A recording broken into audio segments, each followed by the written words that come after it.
আসসালামু আলাইকুম সবাইকে স্বাগতম জানাচ্ছি আজকে ক্লাসে। তোমরা যারা আমার সাথে যুক্ত আছো আমাকে ঠিকমতো শুনতে এবং দেখতে পাচ্ছ কিনা জানাও। আজকে আমাদের খাজনা লেকচার নাম্বার 4। সো সবাইকে স্বাগতম জানাচ্ছি আজকের ক্লাসে। আমরা আমাকে একটু যারা যুক্ত আছো ঠিকমতো শুনতে দেখতে পাচ্ছ কিনা জানাও। আমরা শুরুতে একটু ক্লাসে শেয়ার মেশো করে দিব সবাই, ঠিক আছে, যাতে ফ্রেন্ড যারা আছে সবাই যুক্ত হতে পারে আমাদের সাথে, তোমাদের বন্ধুবান্ধব যারা আছে। সো সবাই একটু চলে আসো। বন্ধুবান্ধব যারা আছে তাদেরকে একটু শেয়ার মেনশন করে দাও। আমরা পড়বো আজকে হচ্ছে খাজনা, হ্যাঁ, বা রেন্ট। এটার আমরা আজকে আজকে 4th ক্লাস। আজকে একটু লং ক্লাস হলে আমরা শেষ করে দিব আজকে। সো সবাই একটু শেয়ার মেনশন করে দাও শুরুতেই। আমরা ক্লাস শুরু করবো ইনশাআল্লাহ খুব শীঘ্রই, ঠিক আছে। সো সবাই শেয়ার মেনশন করে দাও, বন্ধুবান্ধব যারা আছে তাদেরকে শেয়ার মেনশন করে দাও, ঠিক আছে। আমরা খাজনার লাস্ট লেকচার আজকে আলোচনা করব।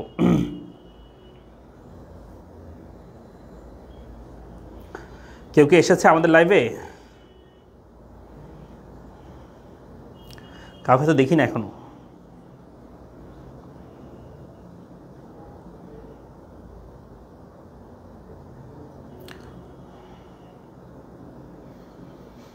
আমাকে শোনা যাচ্ছে, দেখা যাচ্ছে? একটু জানাও তো সবাই, যারা আছো ঠিক মতো শুনতে দিতে পারছো না জানাও।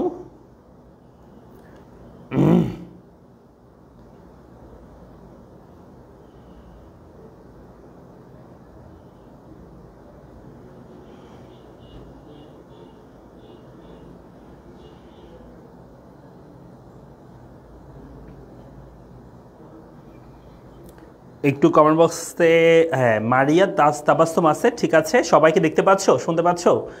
আমরা একটু ক্লাসটা শেয়ার করে দিব, কেমন? বন্ধুবান্ধব যারা আছে তাদের কাছে ক্লাসটা আমরা একটু শেয়ার করে দিব যাতে সবাই যুক্ত হতে পারে। আমরা এখনই শুরু করবো ইনশাল্লাহ ক্লাস খুব শীঘ্রই। সো সবাই চলে আসো। সবাই চলে আসো, চলে আসো। অনেকজন চলে এসেছে, মাশাআল্লাহ। সবাই যুক্ত হয়ে যাও, বাকিরাও যুক্ত হয়ে যাও, এবং তোমাদের ফ্রেন্ড সার্কেল যদি থাকে তাদেরকে একটু শেয়ার মেনশন করে দাও যাতে তারা আমাদের সাথে যুক্ত হতে পারে, কেমন? তোমাদের ফ্রেন্ড সার্কেল যারা আছে তাদেরকে একটু শেয়ার মেনশন করে দাও। আমরা আজকে খাজনার সবচেয়ে গুরুত্বপূর্ণ অংশটা আমরা পড়বো একদম লাস্ট আজকের ক্লাসে আমরা শেষ করবো এটা। সো আমাদের একটু লং হইতে পারে ক্লাসটা, তবে তোমরা একটু মনোযোগ সহকারে থাকবা।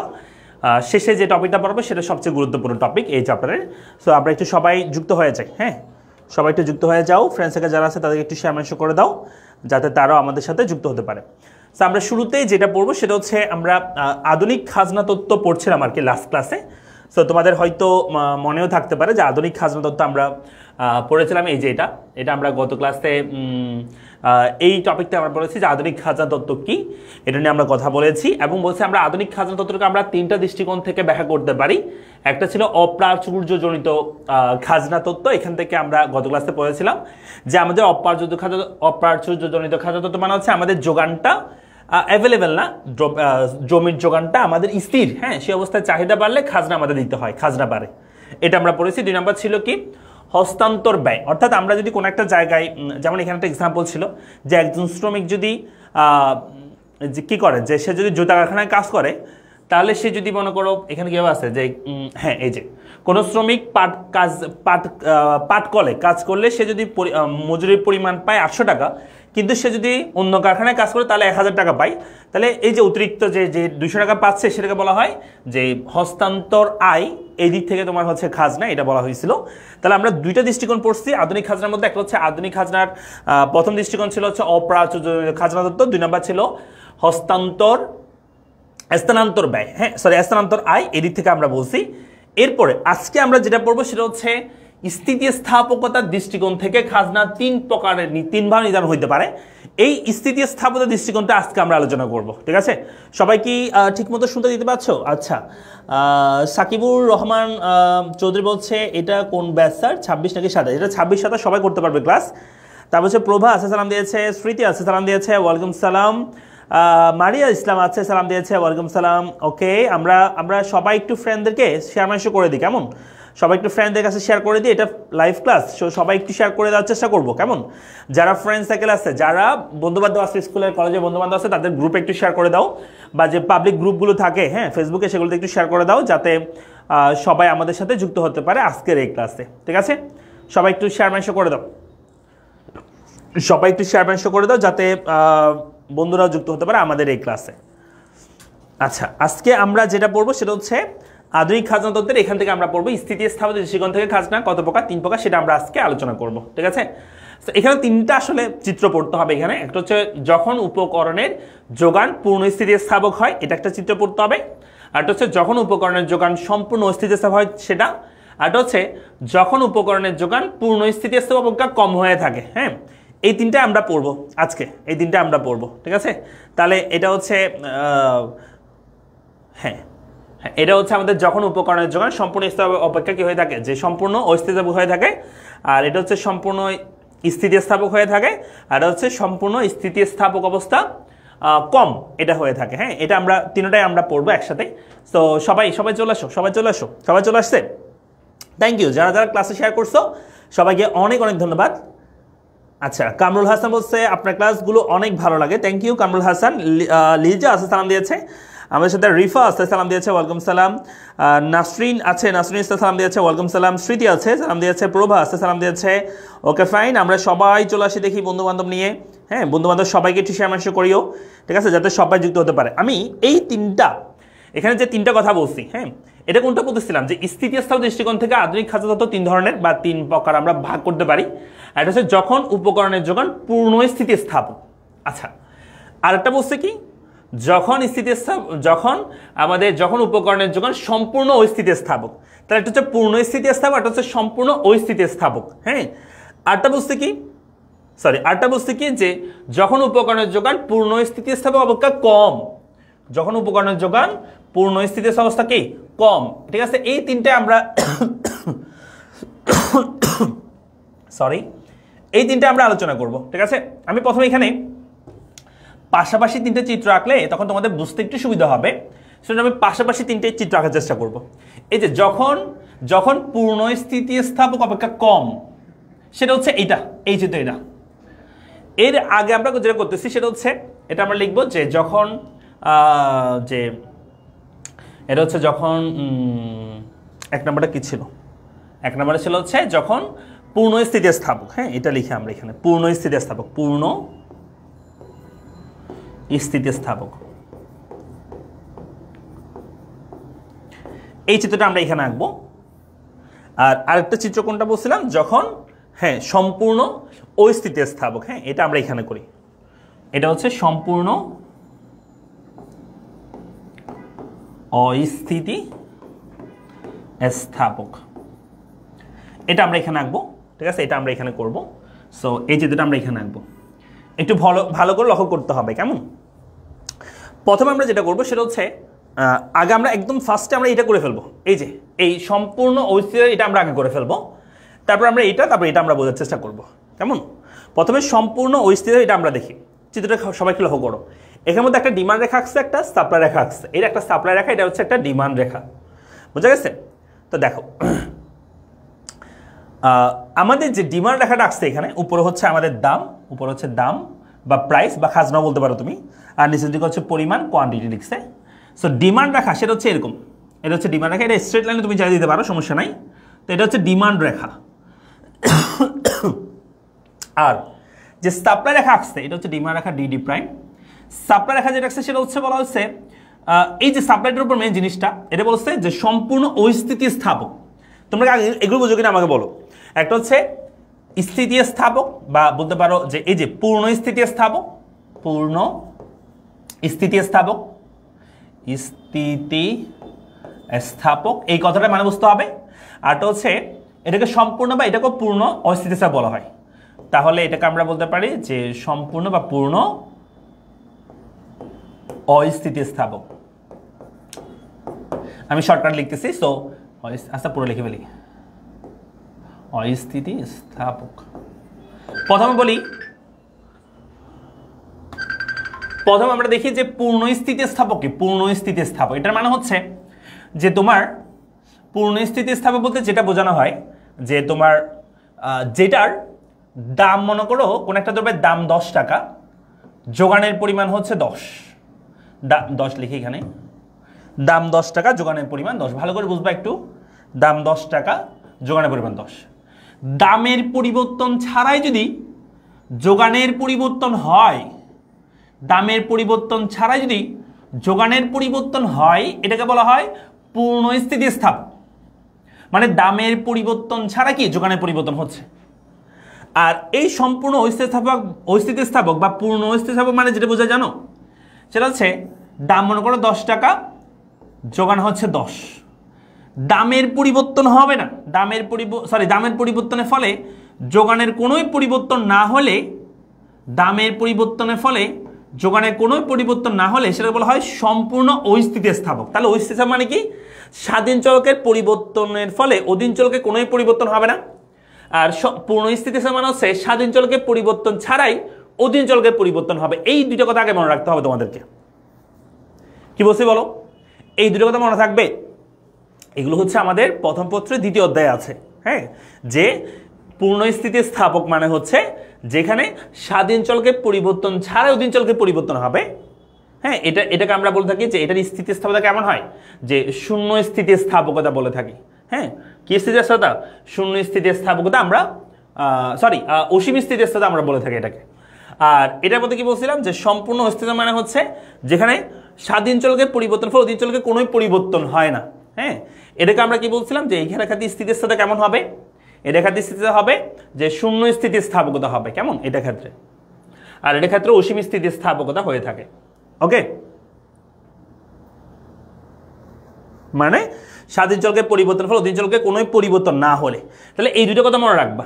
আচ্ছা, এই যদি মনে থাকে, এখন তোমরা আমাকে বলো, ভালো করে শুনবা, যে সম্পূর্ণ অস্থিতিস্থাপক যদি বলে, ডিমান্ডটা এটা লিখলাম ভালো কথা, যদি বলা হয় যে যোগানটা সম্পূর্ণ অস্থিতিস্থাপক মানে কি, যোগানটা সম্পূর্ণ অস্থিতিস্থাপক মানে হচ্ছে যোগানটা এই যে এটার মতো না, এই যে সম্পূর্ণ স্থিতিস্থাপক মানে হচ্ছে এটা, অর্থাৎ যোগান রেখাটা হবে লম্বকের সমান্তরাল। এটা হচ্ছে আমাদের যোগান রেখা। কি রেখা, যোগান রেখা। তাহলে একটা আমরা চাহিদা রেখা আঁকলাম, একটা যোগান রেখা আঁকলাম। কিসের, জমি বা যেগুলো স্থায়ী সম্পদ, যেগুলো স্বল্পকালে যোগান বাড়ানো পসিবল না, এই ধরনের জিনিসের আমরা, এটা হচ্ছে যোগান রেখা, এটা চাহিদা রেখা আমরা আঁকলাম। মনে রাখবা, চাহিদা এবং যোগান যেখানে মিলিত হবে, চাহিদা এবং যোগান যেখানে মিলিত হবে সেখান থেকে, হ্যাঁ, সেখানে আমাদের হচ্ছে চাহিদা এবং যোগান যেখানে মিলিত হবে সেখানে আমাদের হচ্ছে ওই দ্রব্যের, তুমি বলতে পারো যে কি পরিমাণ যোগান পাচ্ছি আমরা, এখানে একটা সংখ্যা দেওয়া থাকবে, মনে করো সেটা আমরা দিলাম P0 দিলাম। হ্যাঁ, এই পরিমাণ আমাদের দ্রব্যটা এই দামে বা এই মজুরিতে বা এটা খাজনা হবে এইটুক পরিমাণ। তো খাজনা আসলে কেমন নির্ধারণ হয় তোমাদেরকে আমি বলি। সম্পূর্ণ স্থিতিস্থাপকতার ক্ষেত্রে তুমি দেখবা এই ডিমান্ড এবং সাপ্লাই যেখানে মিলিত হবে, আমি একটু ভিন্ন কালার দিই, দেখো এই ডিমান্ড এবং সাপ্লাই এটা যেখানে মিলিত হবে সেখান থেকে, সেই অংশ থেকে এই এটুক পরিমাণ, মানে এই লম্বক, এইখানে যে লম্বক দাগটা আছে, এই দাগটার পরিমাণ যে অংশ থাকবে এই পাশে বাম পাশে, সেটাকে আমরা বলবো মেইনলি যে অর্থনৈতিক খাজনা বা খাজনা আমরা বলতে পারি। অর্থনৈতিক খাজনা আর খাজনা সেম কথা। হ্যাঁ, খাজনা হচ্ছে এই অংশটা, এখানে আমি একটু অন্য কালার দিয়ে ডট দিয়ে দিই। হ্যাঁ, এই অংশটা হচ্ছে আমাদের খাজনার পরিমাণ। কিসের পরিমাণ, খাজনার পরিমাণ। কতটুকু বলছি বলো, যে আমাদের যোগান থেকে শুরু করে এই যোগানের বাম পাশ থেকে শুরু করে এই বিন্দু বরাবর, হ্যাঁ, এই বিন্দু যে রেখাটা হবে সে রেখা বরাবর, সেটা হচ্ছে আমাদের খাজনার পরিমাণ। এটা বুঝছি সবাই? আচ্ছা, এখন 2 নাম্বার যেটা বলছিল, হ্যাঁ 2 নাম্বার যেটা বলছে, এটার নামটা একটু মনে রাখবা। এটা হচ্ছে 2 নাম্বারটা, আমি এটা উল্টা দিকতে পড়ে আসছে যদিও, এটা 3 নাম্বারটা আমরা আগে পড়ে ফেলছি, তারপর এটা হচ্ছে 2 নাম্বারটা, তারপর এটা হচ্ছে 1 নাম্বার, এটা আমরা পরে বলবো। হ্যাঁ, 2 নাম্বারটা কি, এই যে পূর্ণ স্থিতিস্থাপক অপেক্ষা কম, এটার নাম পূর্ণ স্থিতিস্থাপক অপেক্ষা কি বলছে, কম। তাহলে পূর্ণ স্থিতিস্থাপক মানে হচ্ছে, হ্যাঁ, পূর্ণ স্থিতিস্থাপক মানে কি, পূর্ণ স্থিতিস্থাপক মানে হচ্ছে যেটা এরকম থাকে, এরকম, এটা হচ্ছে পূর্ণ স্থিতিস্থাপক। এই যেখানে লিখছি আমরা পূর্ণ স্থিতিস্থাপক। আর পূর্ণ স্থিতিস্থাপকতা একটু কম মানে কি জানো, পূর্ণ স্থিতিস্থাপকতা একটু কম মানে হচ্ছে যোগান রেখাটা এরকম না হয়ে, যোগান রেখাটা পূর্ণ স্থিতিস্থাপকতা একটু কম মানে হচ্ছে যোগান রেখাটা এরকম না হয়ে, যোগান রেখাটা যদি দেখো এটা যদি পূর্ণ স্থিতিস্থাপক হয়, এটা যদি সম্পূর্ণ স্থিতিস্থাপক হয় এরকম, তাহলে এই দুটো মাঝামাঝি কোনটা হবে দেখো, এটা যদি যোগান রেখা হয়, এটা যদি যোগান রেখা হয়, ভালো করে বুঝবা, এটা যোগান রেখা, এটা যোগান রেখা, এটার নাম হচ্ছে পূর্ণ স্থিতিস্থাপক, এটার নাম হচ্ছে পূর্ণ স্থিতিস্থাপক, আর এটার নাম হচ্ছে পূর্ণ স্থিতিস্থাপক, আর এটার নাম হচ্ছে কি, পূর্ণ অস্থিতিস্থাপক। তাহলে পূর্ণ স্থিতিস্থাপকটা একটু কম মানে হচ্ছে এতে একটু কম হবে। হ্যাঁ, যোগান রেখাটা এরকম হবে। হ্যাঁ, যোগান রেখাটা কি হবে, এরকম হবে, তাই তো। তাহলে আমাদের যোগান রেখা যেটা বের হবে এখন, দেখো আমাদের যোগান রেখা যেটা বের হবে এখন, সেই যোগান রেখাটা হচ্ছে এরকম। আমাদের যোগান রেখা যেটা বের হবে সেটা হচ্ছে, এটা হচ্ছে যোগান রেখা, আর ডিমান্ড রাখা হচ্ছে এটা, ডিমান্ড রাখা যেখানে যেভাবে আসছে সেভাবে। এটা তুমি চাইলে কার্ভও লিখতে পারো, সমস্যা নাই। তবে এখানে আমরা কার্ভ, প্রথম এটার মধ্যে কার্ভ থাকে আর এটার মধ্যে কি হয়, স্ট্রেট লাইন হয়। আচ্ছা কার্ভ দিলাম। তাহলে আমি তোমাদের কি বলছি যে খাজনা কতটুক, এই যোগান থেকে যোগানের এই বাম পাশের অংশটা এই লম্বকের সাথে যেখানে মানে ভারসাম্য বিন্দুর সাথে যেখানে লম্বকে মিলিত হয় তার এই পূর্ববর্তী যে মানে এই বামের অংশ যে অংশ থাকে এটাকে আমরা খাজনা বলে থাকি। তাহলে এখানে খাজনার পরিমাণ কতটুকু, এখানে খাজনার পরিমাণ হচ্ছে এই অংশটুকু, এটা হচ্ছে এখানে পুরোটাই খাজনার পরিমাণ। হ্যাঁ, এটা হচ্ছে কিসের পরিমাণ, পুরোটাই খাজনার পরিমাণ। কিসের পরিমাণ বলো তো, পুরোটাই খাজনার পরিমাণ। আবার আসো, আবার যদি বলি যে পূর্ণ স্থিতিস্থাপক যদি বলা হয়, পূর্ণ স্থিতিস্থাপক তার মানে যে যোগান রেখাটা থাকবে সেটা পুরোপুরি ভূমি অক্ষের সমান্তরাল হবে। তার মানে দেখো এই চিত্রটা দেখো, প্রথম চিত্র যেটা আমরা দেখাচ্ছিলাম সেটা হচ্ছে এখানে আমাদের চাহিদা রেখা আগের মধ্যে থাকবে, মনে করো চাহিদা রেখা রাখলাম ডি ডি ডি প্রাইম বা ডি জিরো লিখলাম, এবং যোগান যেটা প্রথমে ছিল যোগানটা লম্বকের সমান্তরাল, এরপরে এই অংশটা আমাদের খাজনা হয়েছে, তখন যোগানটা আবার লম্ব থেকে এরকম হয়ে গেছে, তার মানে আমাদের খাজনা হচ্ছে এই অংশটা।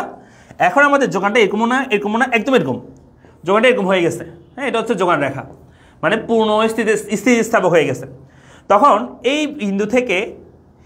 বিন্দু থেকে এইখানে যে বিন্দুটা আমরা পাচ্ছি, আমরা আগে যদি যোগানটা এরকম হইতো, যোগানটা যদি এরকম হইতো যে এসএসটা যদি এরকম হইতো তাহলে এই অংশটাকে আমরা খাজনা বলছি। এখন যোগানটাতে এরকম না, যোগানটাতে এরকম না, যোগানটা একদম কমতে কমতে এখানে চলে আসছে। তার মানে এখানে এই দ্রব্যের আসলে যোগান দাম যত, হ্যাঁ এই দ্রব্যের উৎপাদন যত হচ্ছে, এই দ্রব্যের উৎপাদন যত, যোগান যেতে এরকম যোগান রাখাটা, এই দ্রব্যের উৎপাদন যত হচ্ছে মানে খরচও তত হয়ে যাচ্ছে, এবং এটাতে আমাদের কোনো খাজনা হয় না। এটাকে আমরা বলি যে এই দ্রব্যের কোনো মানে এই জমিতে কোনো মানে খাজনা দিতে হবে না, বা এটার জন্য কোনো খাজনা দিতে হবে না। কেমন, পূর্ণ স্থিতিস্থাপক যদি হয়, পূর্ণ স্থিতি মানে কি, যেই দ্রব্য অ্যাভেলেবেল যোগান আসছে, যেই দ্রব্যের কোনো অ্যাভেলেবেল মানে কি এটার কোনো দামেই নাই, হ্যাঁ জিনিসটা কোনো দামের চেঞ্জ ছাড়া অ্যাভেলেবেল যোগান দেওয়া যায়। যেমন আমরা বলি যোগান আমরা কেন খাজনা দিই, কারণ সেই জিনিসগুলো অ্যাভেলেবেল না বিদায়, জমি অ্যাভেলেবেল না বিদায় আমরা খাজনা দিয়ে থাকি। তো এটাতে যেমন আমাদের হচ্ছে জমি একদম অ্যাভেলেবেল না, সেজন্য একটু বেশি খাজনা। আবার যখন জমি একটু অ্যাভেলেবেল হয়, মানে একটু দাম বাড়লে যোগান বাড়া যায় জমির, তাহলে কিছুটা খাজনা পাওয়া যায়।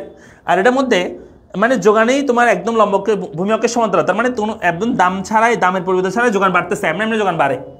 যে কোনো জিনিস এমনি এমনি পাওয়া যায়, মাগনা পাওয়া যায়, এটার জন্য আমরা কোনো খাজনা দিয়ে এটা ব্যবহার করবো না। তাই এটাতে বলা হয় এটাতে কোনো খাজনা থাকে না।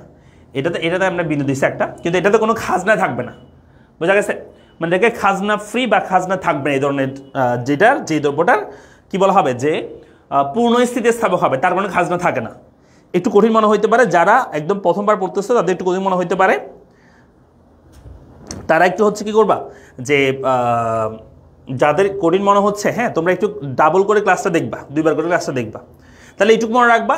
এই যোগানটার বামের অংশটা হচ্ছে খাজনা, এই যোগানটার বামের অংশটা খাজনা, কিন্তু এখানে যোগান রাখাটাই এটা বামে তো আর জায়গায় নাই, এখান থেকে একটু পর্যন্ত আমরা, এখান থেকে একটু পর্যন্ত যে জায়গা যদি এদিকে হইতো তাহলে এটাকে আমরা খাজনা বলতে হবে অংশটাকে, কিন্তু এটা তো ওইরকম না, এটা তো একদম কি হয়ে গেছে, লেগে গেছে। হ্যাঁ, যোগানটা একদম কি হয়ে গেছে,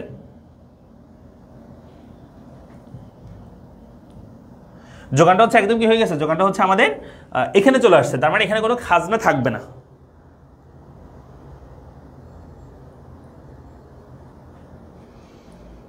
আমরা কি বুঝছি?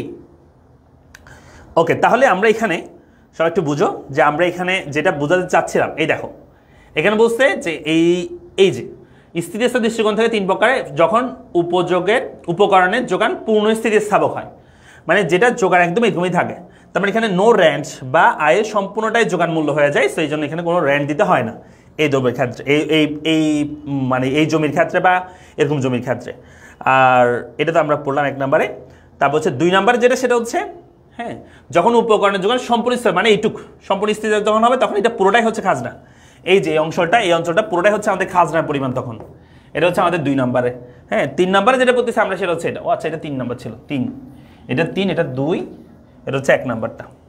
ঠিক আছে, আমরা কি বুঝছি একটু বলো তো সবাই, এই দিনটা একটু বুঝছো কিনা মোটামুটি?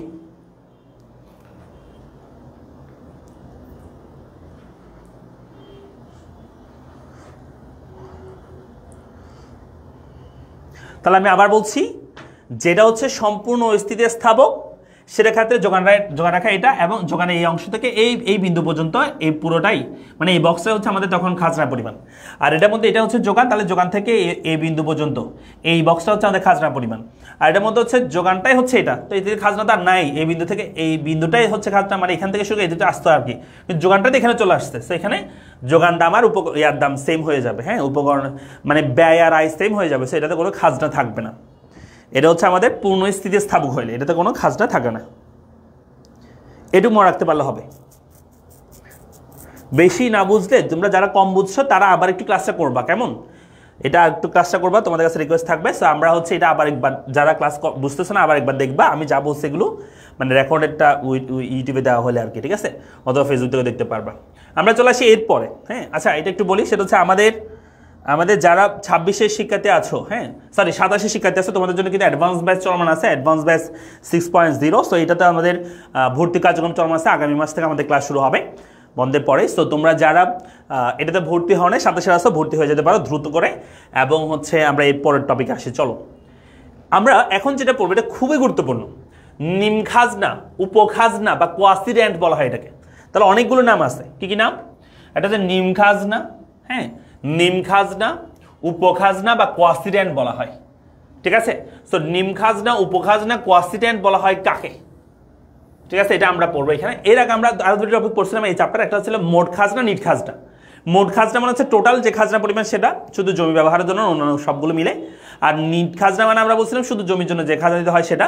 এখন আরেকটা টার্ম আমরা বলতেছি যে আরেকটা বলছিলাম যে অনুপার্জিত আয় একটা বলছিলাম, হ্যাঁ, মানে যেটা তুমি কোনো পরিশ্রম না করে যে আয়টা পাও, হ্যাঁ, জমির যে মূল্য বৃদ্ধি পায় সেটাকে আমরা কি বলছিলাম, যে অনুপার্জিত আয় বলছিলাম। আচ্ছা, তো বলছে নিম খাজনা। নিম খাজনা মানে হচ্ছে বা উপখাজনা মানে হচ্ছে, আমি যদি বলি ভালো করে বুঝবো আমার কথাটা, এই সবাই একটু আমার কথা শোনো।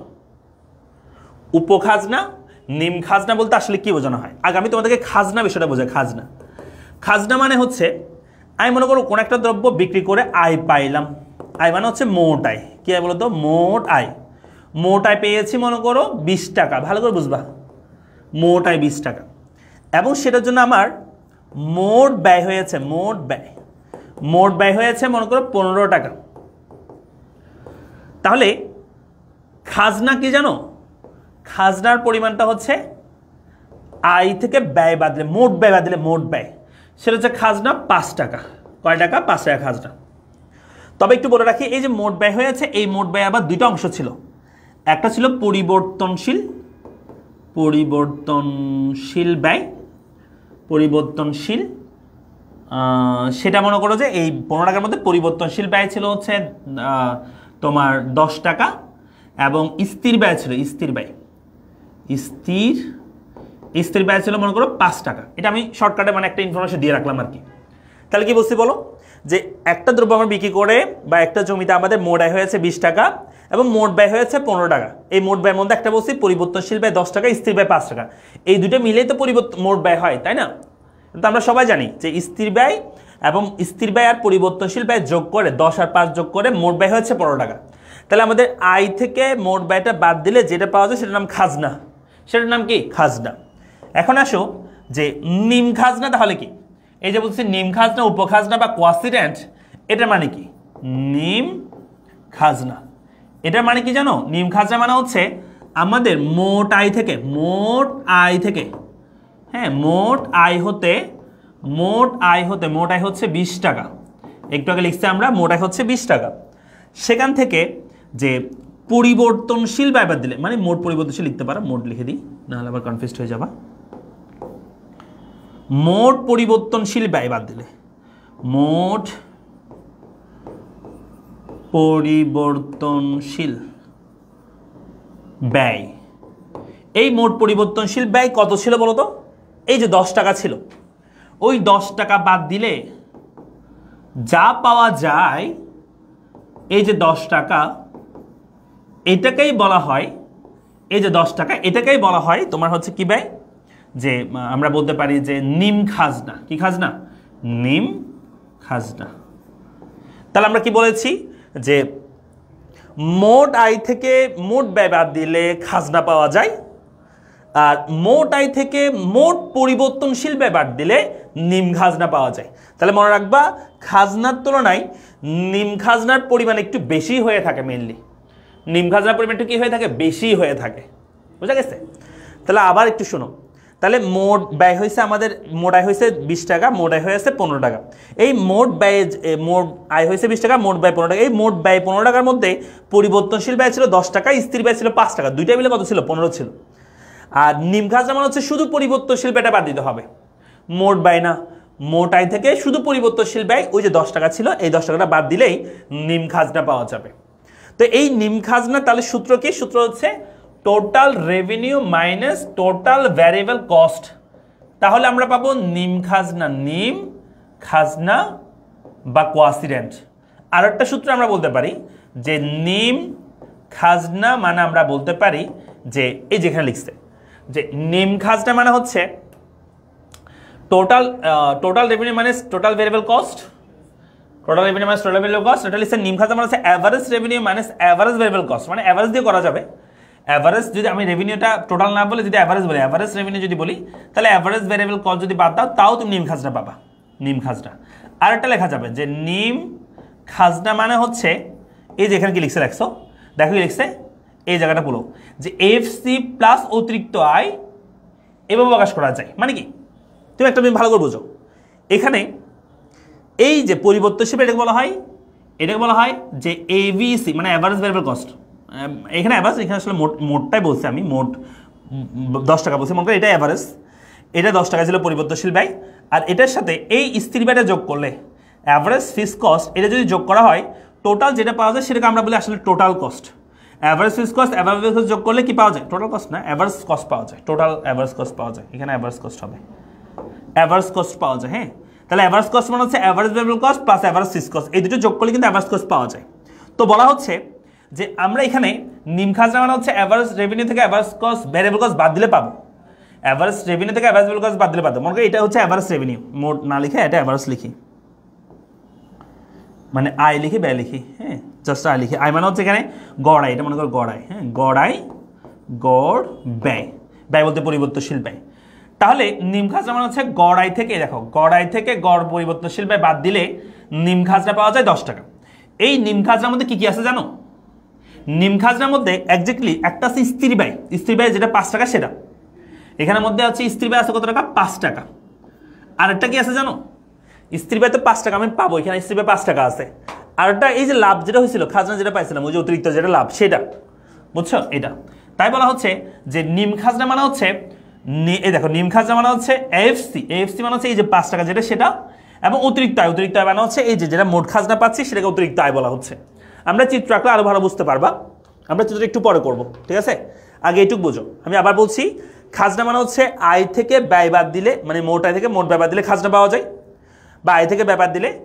আর নিম খাজনা মানে হচ্ছে আয় থেকে পরিবর্তনশীল ব্যয় বাদ, বা গড় আয় থেকে গড় পরিবর্তনশীল ব্যয় বাদ দিলে নিম খাজনা পাওয়া যাবে। আর একটা সূত্র কি বলতেছি যে নিম খাজনা মানে কি? টিআর মাইনাস টিবিসি, অর্থাৎ টোটাল রেভিনিউ থেকে টোটাল ভ্যারিয়েবল কস্ট বাদ দিলে পাওয়া যাবে।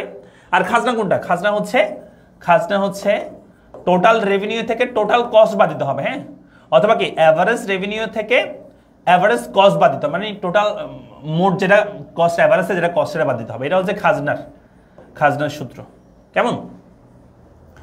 আর নিম খাজনা হচ্ছে কি? অ্যাভারেজ রেভিনিউ থেকে অ্যাভারেজ ভ্যারিয়েবল কস্ট বাদ দিতে হবে। আবার নিম খাজনা আমরা লিখতে পারি কি? এএফসি প্লাস অতিরিক্ত আয়, অতিরিক্ত আয়। আমরা কি বুঝতেছি? তার মানে এই 10 টাকার মধ্যে কি কি আছে?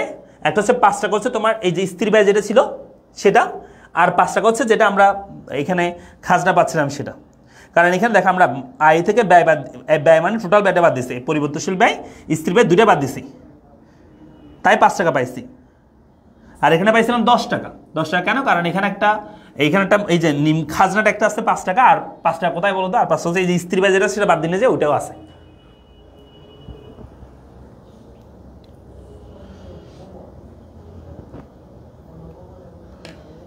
আমরা কি বুঝছি? একটু বলো তো বুঝছি কিনা সবাই? দ্রুত বলবা, বুঝতে পারছো কিনা?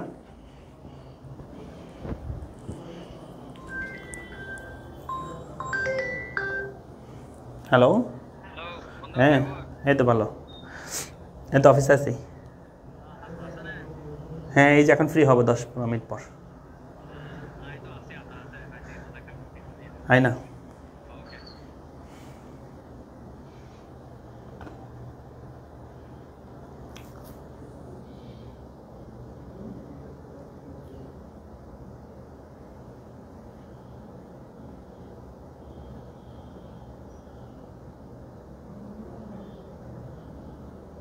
আমরা কি বুঝছি? আমি আবার বলছি, মোট খাজনা বা খাজনা বলতে যেটা বোঝায় মোট আয় থেকে মোট ব্যয় বাদ দেওয়া, তো খাজনা পাওয়া যায়। আর নিম খাজনা হচ্ছে মোট আয় থেকে বা আয় থেকে গড় মানে পরিবর্তনশীল ব্যয়টা বাদ দেওয়া, এটা হচ্ছে খাজনা, সরি নিম খাজনা, বুঝছো? আচ্ছা, তো এখানে লিখছে সেটা যে মানুষ নির্মিত বিভিন্ন যন্ত্রপাতির দ্বারা স্বল্পকালে মোট উৎপাদন হতে মোট পরিবর্তনশীল ব্যয় বাদ দিলে যা পাওয়া যায় তাকে আমরা অর্থনীতি উপখাজনা, নিম খাজনা বা এটাকে আধা খাজনা বলা হয়। দেখছো, নিম খাজনা, উপখাজনা, কোয়াসিরেন্ট, আধা খাজনা বলা হয়, আধা খাজনা, এটা একটু মনে রাখিও। হ্যাঁ, তাহলে তিনটা মনে রাখবা। কি কি চারটা নাম বলছি, নিম খাজনা, উপখাজনা, আধা খাজনা, কোয়াসিরেন্ট, সবই মনে রাখবা, ঠিক আছে? তাহলে নিম খাজনা সমান হচ্ছে মোট আয় মাইনাস মোট পরিবর্তনশীল ব্যয়, টিআর মাইনাস টিভিসি। আবার নিম খাজনা মানে হচ্ছে এআর মাইনাস এবিসি। আবার আমরা লিখতে পারি যে এফসি প্লাস অতিরিক্ত আয়, এফসি প্লাস অতিরিক্ত আয় সেটা কি আমাদের উপখাজনার মধ্যে, যদি এই সূত্র লাগবে না কাজে, তবে কনসেপ্ট ক্লিয়ারের জন্য বলতেছি, আর কিছু না। তো এখানে চিত্র লিখছে সেটা, এই যে এটা লিখছে, এটা দেখলে তোমরা বুঝবা। আমি তোমাদেরকে দুটো চিত্র রেখে দেখাই, তোমাদের চতুর্থতে যারা পড়ছো তারা বুঝবা, চতুর্থতে যারা বোঝো নাই, পড়ো নাই, আমার ক্লাসগুলো দেখতে বলছিলাম, আমি ইউটিউব থেকে আমাদের ক্লাস আছে, সেখানে তোমাদের দেখতে বলছিলাম, ইউটিউবে গেলে তোমরা প্লেলিস্টে গেলে পাবা। সো সেই ক্লাসগুলো দেখলে তোমার জন্য সহজ হবে। আমি একটা পূর্ণ পর্যায়ে বাজার ক্ষেত্রে একটা চিত্র আঁকতেছি, ভালো করে বুঝবা। পূর্ণ পর্যায়ে বাজারের ক্ষেত্রে মনে করো এটা হচ্ছে আমাদের পি সমান এ আর সমান হচ্ছে এম আর রেখা। হ্যাঁ, তো এটা হচ্ছে আমাদের এমসি রেখা। এম আর এবং এমসি যেখানে মিলিত হয় সেখানে আমাদের ভারসাম্য হয়, ভারসাম্য বিন্দু হচ্ছে এটা, ভারসাম্য বিন্দু। এটা হচ্ছে ভারসাম্য পরিমাণ মনে করো 10, এখান থেকে পাশে আসলে মনে করো এখানে আমাদের দাম হচ্ছে 10। হ্যাঁ, তো এখানে আমরা দাম ধরলাম, মানে P A R M R সবগুলো এখানে ধরলাম, শর্টকাটে ধরি আমি পি পি আর সি। আচ্ছা, পি পর্যন্ত সি, পি আর সি বা আরপিসি একই কথা। তারপরে এখানে হচ্ছে আমরা কি কোয়ান্টিটি উৎপাদন পরিমাণ ধরলাম। শোনো, এই চিত্রের মধ্যে আমরা এখানে যেটা এম আর এবং এমসি যেখানে মিলিত হয় সেখানে ভারসাম্য হয়। তো আমাদের এসি রেখা আঁকতে হবে। এখন মনে করো আমরা এসি রেখা আঁকলাম এই পাশে, এটা হচ্ছে আমাদের এসি রেখা। এসি রেখা এই ভারসাম্য অবস্থা আমাদের মিলিত হয়ে আছে, এখানে একটা বিন্দু মনে করো এ বিন্দু, সেখান থেকে আমরা এই পাশে আসলাম, সেই এসির মান এখানে দিলাম, এটার মান ধরলাম আমরা হচ্ছে 8 ধরলাম, 8 শূন্য। আবার আমরা এখানে একটা এবিসি রেখা আঁকলাম, এবিসি মানে অ্যাভারেজ ভ্যারিয়েবল কস্ট রেখা আঁকলাম আমরা, এবিসি। এবিসি লাগবে কারণ আমাদের যদি আমরা কোয়াসিডেন্ট বা নিম খাজনা আমরা যদি বের করতে চাই তাহলে আমাদের এবিসি লাগবে। এটা দিয়ে আমরা খাজনা বের করতে পারবো, কিন্তু নিম খাজনা পারবো না, বুঝছো? কারণ আমাদের এবিসি লাগবে। তো এখানে আমরা একটা এবিসি রেখা আঁকলাম, আরেকটা মনে করি এখানে আমি আরেকটা এবিসি রেখা আঁকছি এরকম, অ্যাভারেজ ভ্যারিয়েবল কস্ট, এবং সেই মানটা হচ্ছে এখানে মনে করো বি বিন্দুতে, এই মানটা আমরা এই পাশে ধরলাম, সেই মানটা ধরলাম 5। ভালো করে বুঝবো আমার কথা। আমি যদি বলি এই চিত্রের মধ্যে খাজনার পরিমাণ কত, খাজনা পরিমাণ কত, প্রথমে দেখবে তোমার মোট আয় কত। খাজনা যদি বের করতে চাও তোমাকে মোট আয় থেকে মোট ব্যয় বাদ দিতে হবে, বুঝছো? তা আমি যদি খাজনা বের করতে চাই, হ্যাঁ আমি যদি খাজনা বের করতে চাই তাহলে আমাদের কি করতে হবে, মোট আয় থেকে মানে টোটাল রেভিনিউ থেকে টোটাল কস্ট বাদ দিতে হবে। কেমন? মোট আয় থেকে মোট ব্যয় বাদ দিতে হবে। আমি আগে মোট আয় বের করি, টোটাল রেভিনিউ বের করি। মোট আয় হচ্ছে মেনলি বের করতে হয় কিউ ইন্টু এ আর, কিউ ইন্টু এ আর করলে মোট আয় বের হয়ে যাবে।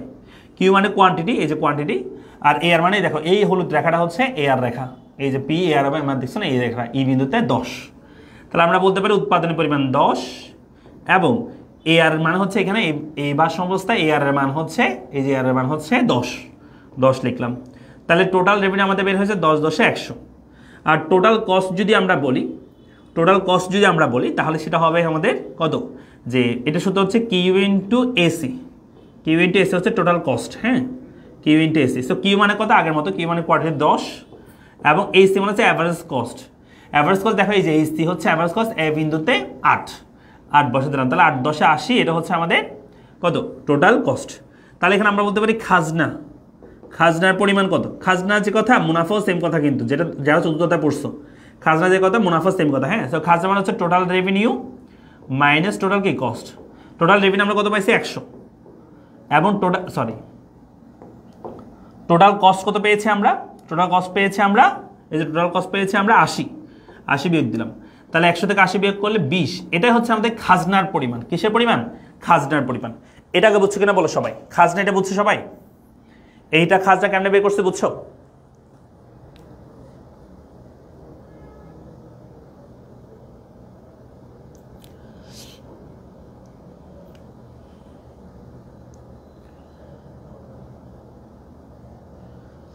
এক্সামে আসবে এক্সামে আসবে এগুলো।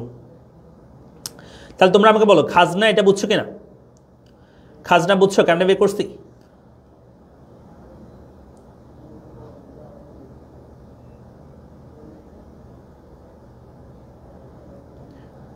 একটু বলো তো সবাই খাজনা বুঝছো কিনা? এই তোমরা ক্লাসে শেয়ার করতেছো কেন রে? কেউ একটু ক্লাসে শেয়ার মেনশন করে দাও না। কেউ তো শেয়ার মেনশন করো না ক্লাস।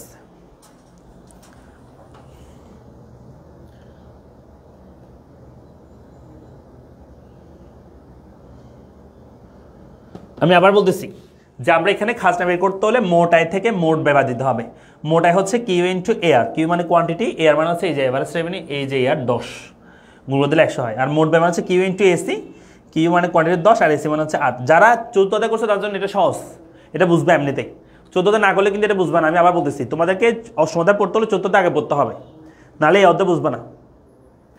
এরপর আসলে আমরা এখানে নিম খাজনা বের করবো। নিম খাজনা বা এটাকে বলা হয় আধা খাজনা, হ্যাঁ ঠিক আছে। তারপর হচ্ছে আর কি বলছিলাম কোয়াসিডেন্ট, ঠিক আছে। তাহলে আমরা চলো নিম খাজনা। নিম খাজনার সূত্র কি? Total revenue minus total variable cost হবে, টিভিসি, হ্যাঁ, অথবা এবিসিও বলতে পারো তুমি, সেম কথা। টিভিসি এবিসি না, এখানে যেহেতু আমরা টি দিয়ে করতেছি টিভিসি দিয়ে করবো, এবিসি দিয়ে করবো না। তাহলে চলো এখানে আমরা নিম খাজনা বের করবো। তো নিম খাজনা total revenue minus total variable cost. তাহলে চলো আমরা এখানে করে ফেলি। টোটাল রেভিনিউ কত? তাহলে টোটাল রেভিনিউ মানে হচ্ছে এই যে আগের মতোই Q into AR, total revenue বের হবে কিউ ইন্টু এআর।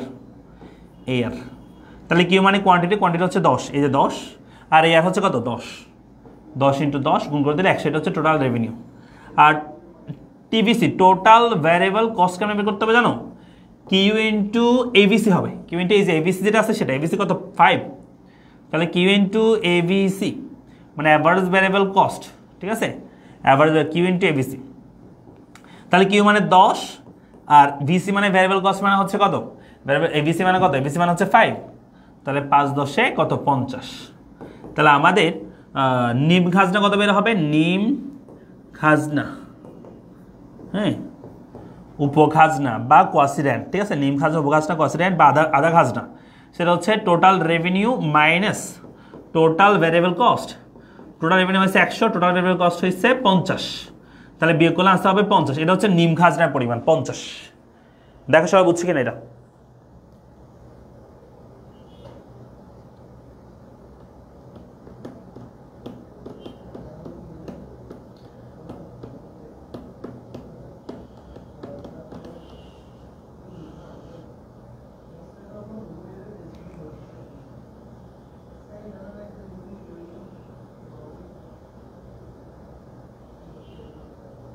আমরা কি বুঝছি?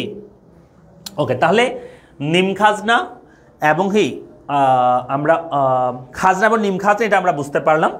চিত্র থেকে আমরা করছি, এটা চিত্র থেকে কেমন নিম খাজনা বের করে সেটা আমরা দেখলাম, ঠিক আছে। এটা লাগবে না, এটা তোমার প্রয়োজন নাই, এটা না করলেও চলবে, ঠিক আছে, এটা না বুঝলেও চলবে। তবে বুঝতে পারা চাইলে তুমি এখানে টিভিসি যে টোটাল ভ্যারিয়েবল কস্ট কম, হ্যাঁ, এই যে টোটাল রেভিনিউ হচ্ছে এইটা, তাহলে রেভিনিউ থেকে কস্ট যে টিভিসি বাদ দিলে যে অংশটা থাকে এটাকে আমরা কি বলতে পারি? যে নিম খাজনা বলতে পারি। সেটা এখানে বোঝাচ্ছে, আর কিছু না, ঠিক আছে। তো যারা 26-এর শিক্ষার্থী আছো তোমরা জানো আমাদের টার্গেট প্লাস বেশ শুরু হয়ে আছে, হ্যাঁ। তোমরা যারা ভর্তি হও নাই টার্গেট প্লাস বেসে, তোমরা চাইলে দ্রুত ভর্তি হতে পারো পড়ালেখা পেজে মেসেজ দিয়ে। সো এরপর আসছে নিম খাজনা এবং খাজনার মধ্যে পার্থক্য, এগুলো একটু তোমরা দেখবা বাসায়, ঠিক আছে। একটু বাসায় পড়ে দেখবে, এখানে স্লাইডটা আছে। সো এরপর আসতেছে আমাদের টেস্ট প্রিপারেশন ব্যাচ। যারা 26-এর আসতে অল সাবজেক্টে আমাদের যারা প্রিপারেশন চাচ্ছ তোমরা কিন্তু আমাদের টেস্ট প্রিপারেশন ব্যাচে ভর্তি হতে পারো। সো এটা সবাইকে বিস্তারিত জানার জন্য পেজে মেসেজ দাও, ঠিক আছে, পেজে মেসেজ দিয়ে বিস্তারিত জানতে পারবা। এরপর হচ্ছে খাজনা এবং দামের মধ্যে সম্পর্ক, হ্যাঁ। এখানে দুইটা অর্থবিদ দুইভাবে এখানে ব্যাখ্যা করছে এটাকে, যে খাজনা কি, খাজনা এবং দামের মধ্যে সম্পর্কগুলো আসলে কি, হ্যাঁ। আমরা একটু পড়ি এটা, ঠিক আছে, বেশি কঠিন না, একটু জাস্ট চেষ্টা করলে হবে, একটু পারবো, চিত্রিত নাই, জাস্ট একটু কথাবার্তা আছে, হ্যাঁ। রিকার্ডো মনে করেন, রিকার্ডোর মতে দেখা লিখছে, রিকার্ডোর মতে খাজনা দেওয়ার জন্য ফসলের দাম বাড়ে না, বরং ফসলের দাম বাড়ে বলে খাজনা দিতে হয়। মানে রিকার্ডো যেটা মনে করে যে কোনো দ্রব্যের দাম, যে দাম, সেই দাম যদি বৃদ্ধি পায় তাহলে খাজনা যেটা, সেই খাজনার পরিমাণে কি পায়? বৃদ্ধি পায়। কারণ রিকার্ডো যে তথ্য আমরা পড়ছিলাম, ডেবিট রিকার্ডোর তথ্য যেটা আমরা পড়ছি এই চ্যাপ্টারে, সেখানে ছিল কি দাম যত হয় দামের উপর ভিত্তি করে আমাদের মোটাই হয় এবং ব্যয় তো সেম থাকে। তো দাম বেশি হলে আয় বেশি হয় আরও, সেজন্য আমাদের খাজনা বেশি দিতে হইতো, বুঝছো? দামের উপর খাজনা ডিপেন্ড করে থাকে। এটা কার মতে? রিকার্ডোর মতে। কিন্তু আধুনিক মতবাদ অনুযায়ী বলতেছে যে না, যে দামের উপর খাজনা ডিপেন্ড করে না, খাজনার উপর কি ডিপেন্ড করে? খাজনার উপর কি ডিপেন্ড করে? খাজনার উপর। খাজনা যদি বৃদ্ধি পায় দ্রব্যের দামও বাড়ায় দেয় কৃষকরা। হ্যাঁ, এটা বলতেছে। এটা আমাদের দেশে এটা ফলো করা হয় যে আমাদের দেশে যখন একটা জমিতে ভাড়া বাড়বে, জমির ভাড়া বাড়ে, তখন দাম বাড়ায় দেয়। মনে করো আমাদের একটা অফিস, সেই অফিসে যখন রেন্ট বাড়বে তখন আমরা কোর্স ফি বেশি নিব তোমাদের কাছ থেকে, এটা বলা হচ্ছে। কিন্তু রিকার্ডের মতে যে কোর্স ফি যখন বাড়ে তখন আসলে খাজনা বেশি দিতে হয় রিকার্ডের মতে। অর্থাৎ আমরা কোর্স ফি বেশি যখন নিব তোমাদের কাছ থেকে তখন আমাদের ভাড়া বেশি দিতে হবে তার মতে। কিন্তু আধুনিক মত বলতেছে না, খাজনা বলে তখন দাম বাড়বে কোর্সের, এটা বলতেছে, বুঝছো? এটা হচ্ছে মতবাদটা। তবে আধুনিক মতবাদকে এটাকে বিভিন্ন দুইটা দিক থেকে বলছে। একটা যদি সামগ্রিক দৃষ্টিকোণ থেকে বলা হয় তাহলে হচ্ছে এটা যে সামগ্রিক দৃষ্টিকোণ থেকে জমির প্রকৃত দাম নেই, এর কোনো উৎপাদন ব্যয় নেই তথা এর যোগান দাম শূন্য, ফলে আয়ের সম্পূর্ণ অংশ উদ্বৃত্ত তথা খাজনা যা দামকে প্রভাবিত করে না। অর্থাৎ সামগ্রিক দৃষ্টিকোণ থেকে যদি বলা হয় যে সামগ্রিক দৃষ্টিকোণ থেকে একটা দেশের যোগান তো মানে যে জমি, সেই জমিতে আমরা যোগান দাম নেই, যোগান তো কোনো দাম দিতে হয় না, তো সেজন্য যেটাই উৎপাদন হয় পুরোটাই খাজনা। হ্যাঁ, এটা বলছে একটা দৃষ্টিকোণ থেকে। আরেকটা দৃষ্টিকোণ থেকে বলতেছে যে ব্যক্তি দৃষ্টিকোণ থেকে যদি বলা হয়, আমরা যেন একজন ব্যক্তির প্রেক্ষিতে আমরা বেশি টাকা দিলে বেশি আমরা জমি পাবো, ক্রয় করতে পারবো বা ভাড়া দিতে পারবো বা ভাড়া নিতে পারবো। হ্যাঁ, সে দৃষ্টিকোণ থেকে আবার কি, সে দৃষ্টিকোণ থেকে হচ্ছে ওই যে খাজনা যদি বাড়ে, হ্যাঁ, খাজনা যদি বৃদ্ধি পায় তাহলে দ্রব্যের দামও বৃদ্ধি পায়। ঠিক আছে, দামও কি পায়? বৃদ্ধি পায়। এটা হচ্ছে আধুনিক খাজনা তত্ত্ব, যে খাজনা বাড়লে দাম বাড়বে। আর রিকার্ডো যেটা বলেছেন যে আমাদের দামের উপর, হ্যাঁ, দাম যদি বৃদ্ধি পায় তাহলে আমাদের খাজনা যেটা আছে সেই খাজনাটা বৃদ্ধি পায়। ঠিক আছে, এটা তোমাদেরকে একটু বুঝে বলবো যে দাম বাড়লে কেন খাজনা বাড়তেছে, এটা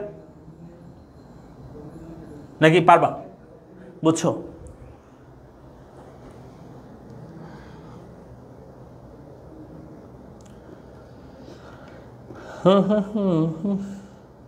আচ্ছা, এই চ্যাপ্টারের উপর একটা আমরা সিকিউ এমসিকিউ সলভ ক্লাস নিব। হ্যাঁ, আমরা একটা সিকিউ সলভ ক্লাস নিব এই চ্যাপ্টারের উপর ইনশাআল্লাহ। নেক্সট ক্লাস আমি সিকিউ নিব।